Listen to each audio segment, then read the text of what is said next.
નમસ્તે બાળ દોસ્તો, મજામાં છો ને? ફરી પાછા આપણે વાર્તા સાંભળવા ભેગા થયા છીએ.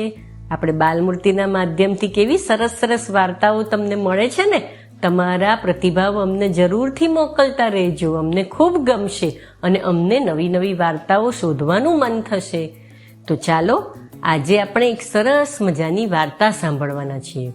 વાર્તાનું નામ છે રાજુ અને આ વાર્તા તમારે માટે લખી છે લતાબેન હિરાણીએ અને એમનું એક બહુ જ સરસ મજાનું વાર્તાનું પુસ્તક છે, બિટ્ટુ વાર્તા કહે છે. એમાંથી તમને સંભળાવવા માટે મેં આ પસંદ કરી છે. તો હવે હું રચના દવે તમને એક સરસ મજાની વાર્તા સંભળાવું છું. તો આપણી વાર્તાનું નામ છે રાજુ. રાજુ અને રામુની આ વાત છે. રાજુ ખૂબ ખૂબ ખૂબ પૈસાદાર, એના પપ્પા ખૂબ પૈસાદાર, એટલે એની પાસે ખૂબ બધી સગવડ હતી.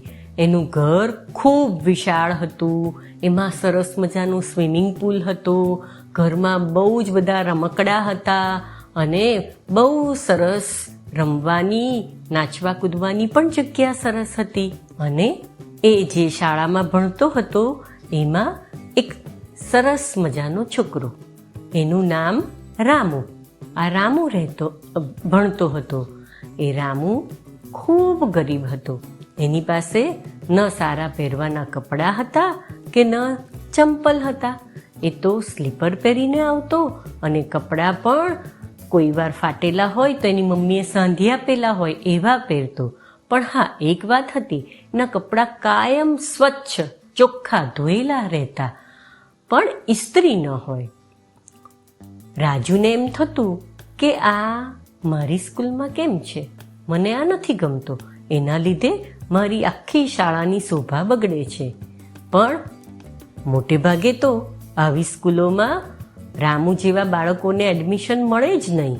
પણ રામુ ભણવામાં ખૂબ હોશિયાર હતો અને રમતગમતમાં પણ અવ્વલ હતો, એટલે એને આ શાળામાં એડમિશન મળ્યું હતું. હવે જ્યારે બધાના પરીક્ષાના પરિણામ આવ્યા ત્યારે રામુ પહેલા નંબરે પાસ થયો અને બેડમિન્ટનમાં પણ એ પ્રથમ આવ્યો. એટલે આચાર્યશ્રીએ આખી સ્કૂલમાં બધાની વચ્ચે એના ખૂબ વખાણ કર્યા અને એમ કીધું કે આને દોસ્તાર બનાવવો જોઈએ બધાએ.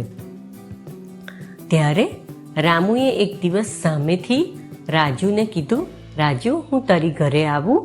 એટલે રાજુને થયું, હા, આચાર્ય સાહેબે કીધું છે કે આની દોસ્તી કરવી જોઈએ, આ સારો લાગ છે. એટલે કે હા હા, ચાલ ને મારી ઘરે.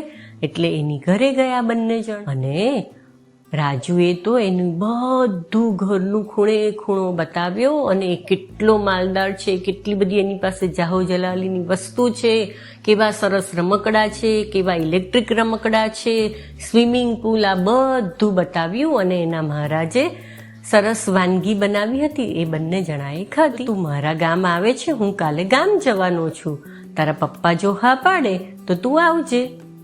પછી બીજે દિવસે તો રામુ અને રાજુને એના ગામ મૂકવા માટે ગાડીમાં જવાનું થયું.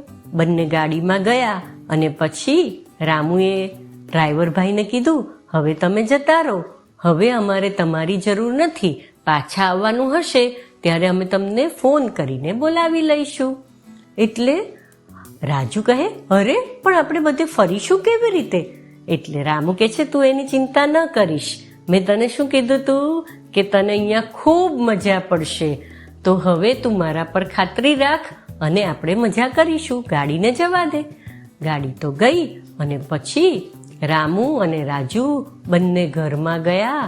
એની મમ્મીએ સરસ મજાની રોટલી, રીંગણનું ભરેલું શાક અને દાળ ભાત એવું સરસ બનાવ્યું હતું અને બંને જણાએ ધરાઈને ખાધું. રાજુ તો બહુ જ ખુશ થઈ ગયો. આવું જમવાનું તો મારા મહારાજે કોઈ દિવસ નથી બનાવ્યું, આ તો કેટલું સરસ છે, બહુ ટેસ્ટી છે. એણે તો બરાબર પેટ ભરીને ખાધું. પછી બંને જણાને ઊંઘ ચડી, બંને સૂઈ ગયા. પછી સાંજે ફરવા માટે નીકળ્યા. તો ક્યાં ગયા ખબર છે ભાઈ બાળ દોસ્તો તમને? એ બંને તો ગયા નદી કિનારે. આમ તો નદી ખૂબ ઊંડી હતી પણ એના કિનારા ઉપરનું પાણી ખૂબ છીછરું હતું, એટલે બંને જણા ત્યાં પડ્યા નદીમાં નાહવા માટે, અને કલાકો સુધી નાહ્યા જ કર્યું. આવી મજા તો રાજુને એના સ્વિમિંગ પુલમાં પણ નહોતી આવતી. સ્વિમિંગ પુલ તો બંધિયાર, પાણી પણ બંધિયાર, અને એમાંય ક્લોરીનની વાસ. અહીંયા તો એને ખૂબ મજા પડી. હવે બંને જણા જ્યારે નાહી ધોઈ તરીને બહાર આવ્યા અને પછી ઘરે પહોંચ્યા, ઘરમાં પહોંચતાની સાથે તો શું સુંદર સોડમ આવતી હતી, શું સરસ મજાની સુગંધ આવતી હતી. અને રાજુના મોઢામાં તો પાણી આવી ગયું કે કઈ વાનગી હશે. તો રામુની મમ્મીએ તો સરસ મજાની ખીચડી, શાક અને કઢી બનાવ્યા હતા. એ ખાઈને તો ખૂબ રાજી થઈ ગયો. એને તો બહુ જ મજા પડી ગઈ ખાવાની. એનું પેટ ખૂબ ભરાઈ ગયું. એને ખૂબ ધરાઈને ખાધું.